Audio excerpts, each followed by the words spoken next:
Do you want to be like Top G, Andrew Tate, and have a Bugatti for every color of the rainbow and escape the 9 to 5 lifestyle and achieve financial freedom? Then you must first focus on your mindset.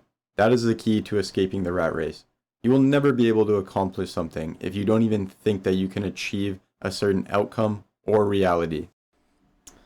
The best analogy for this is simple. Imagine trying to shoot a basketball in a hoop. If you don't even think it's possible to even get your ball in the hoop, your motivation and effort will be hindered by this, since you've already made up in your mind the fact that you can't even achieve it. In the reverse effect, if you believe it can be achieved, you will be more focused and driven to achieve that reality. That limitation mindset that you have doesn't just apply to that one situation.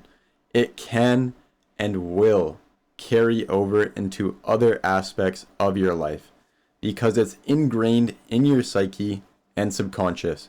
Meaning that if you take that same scenario, it could also mean not only do you lack confidence in basketball, but you lack confidence in getting some bad bitches on your dick. The main takeaway is don't limit yourself and what you can achieve for yourself.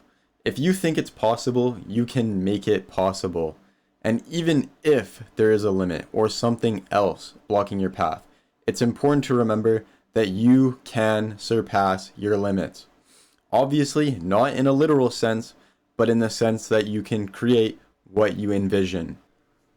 The next part of your journey is acquiring a main source of income. The type of job you get is very important because it will determine just how quickly or how slowly you achieve financial freedom.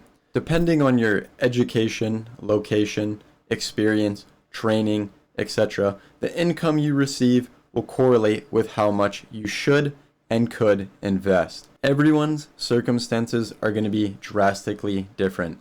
Some people may need more than one job and have to save every dollar they earn, while others may only need to climb the ladder in one job. Ideally, you either get a job you enjoy for the time being, or a job where you can at least tolerate it, because you understand that in order to have an easier life in your future, you must work hard in your present. After getting your career or careers, you must learn the art of lowering expenses. This is a lot easier said than done, and most people, including myself, struggle with budgeting. The main focus is to cut out anything unnecessary in your daily life. For example, let's say you buy $10 worth of weed a day for a year. Within 1 year, you spend $3,650 on some Reggies, when you could have spent that on a couple ounces and started flipping that shit yourself. Jokes aside, the idea is the same. You can take that extra income and put it towards other things that increase your net worth. The simple way to budget is look at how much you spend monthly, weekly, daily. Separate your needs like food, water, rent, then divide your wants like weed, cars, OnlyFans, and really look at how much you spend on unneeded things. But you don't have to completely cut all of them out of your life. It just means that you might have to cut back on them, or at least budget for times when you indulge in these things. Like instead of spending your entire life savings on Pornhub Premium like the degenerate you are, you could instead only take 2 weeks out of that month to spend some money on Hub content, and then the other 2 weeks you save. Crypto is the king of kings when it comes to wealth creation, simply because the learning curve isn't that bad. And also, depending on the coin or project, the yields and returns on investments can completely outperform stocks, bonds, ETFs, and mutual funds. I'm sure you've all heard of some guy who put like $200 into Bitcoin in like 2016, and then that shit blows up and turned him into like a multi-millionaire with like 6 yachts and a Bugatti and a mansion. Of course, it's not usually gonna make you rich overnight, but that being said, you can still make a ton of money in the crypto space. Because the cool thing about the crypto space is there's a lot of options when it comes to what you can put your money into, whether it's coins, DeFi projects, crypto lending, NFTs, etc. That being said though, it is important to remember that none of this is financial advice, and you should do your own research before spending any of your hard-earned dollars into any of these projects, so then that way you're not getting rug pulled, or at the very least you know the risks and you know the challenges that comes with the projects and what you're really investing your money into. Finally, patience and consistency. The phrase "good things come to those who wait" especially applies to investors in crypto, because despite what a lot of crypto gurus love to say and love to sell the dream of making people rich overnight, it's a lie.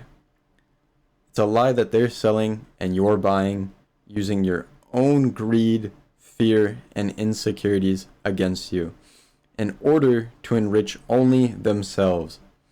It's important to remember that if something sounds too good to be true, it probably is. The crypto space is filled with scammers and hackers, so protection is needed. No, not that kind of protection, but hardware wallets, USBs, two-factor authentication, etc.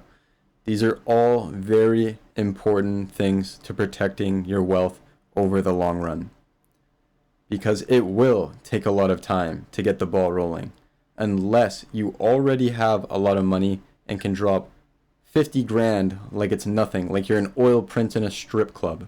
Also, on that note, you will almost guaranteed lose some money, or at the very least have your initial investment's value drop.